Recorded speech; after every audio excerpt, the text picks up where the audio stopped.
Our next story is about the semiconductor race. They're popularly called chips. They run almost all our devices today. They're present in every gadget, and China wants to dominate this space. In fact, China already makes most of the gadgets in the world, but now it also wants to make the chips that run these devices. The US doesn't want that to happen, and it has found some very important allies in the chip war. European players have joined ranks with America. And this is a big win for Washington because Europe holds the key to making chips. It has a very important leverage, a company with a virtual monopoly on advanced chip-making technology. That is Europe's leverage. The name of the company is ASML Holdings. It's a Dutch company. Some of you may not have heard about it, but we can tell you it's a big deal. It's a critical player in the global chip market. This company alone virtually shapes the worldwide chip-making industry. Here's what ASML does. It makes semiconductor equipment, the kind that you need to make advanced chips. There's a specific machine for it. It's called an EUV lithography tool. What does it do? Let's take a closer look at a microchip. Do you know how it's made? A chip has these small transistors. They're etched on a silicon wafer. The machine made by ASML does this job. You can call it a printer for chips.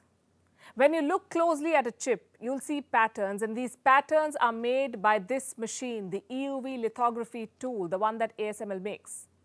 It projects a special light to bake the chips. The process is called lithography.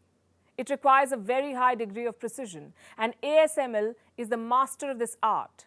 So if you're making an advanced chip today anywhere in the world, you cannot do it without a machine from ASML. That's how important this company is. It has a global monopoly. Even Apple, with all its manufacturing prowess, needs ASML. Apple cannot make chips for the iPhone without ASML machines. So long story short, the US realizes its importance. In the month of January this year, US President Biden was in the Netherlands. He asked the Dutch government to restrict chip-related exports to China. Specifically, he asked for curbs on ASML, this one company we spoke about. Biden did not want China to be able to access its equipment. 3 months on, the Netherlands has relented. It has joined America's mission to choke Chinese chip makers. The Netherlands will impose export controls. Listen to what the Dutch foreign minister said.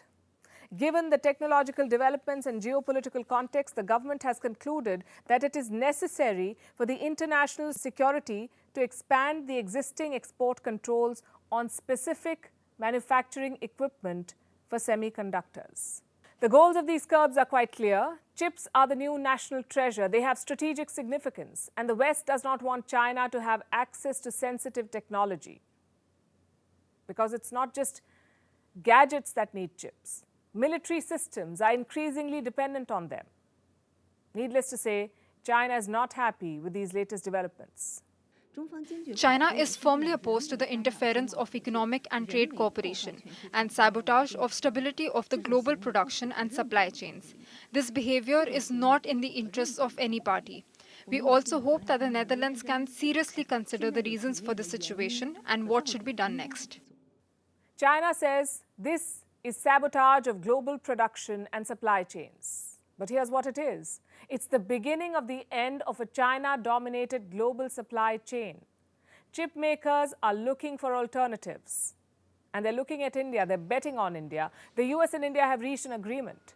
India will play a bigger role in the global chip industry. Both governments are offering incentives to chip makers. They will coordinate their efforts. The goal is to spur private investment and make a new semiconductor supply chain. India usually does not like taking sides or joining blocs.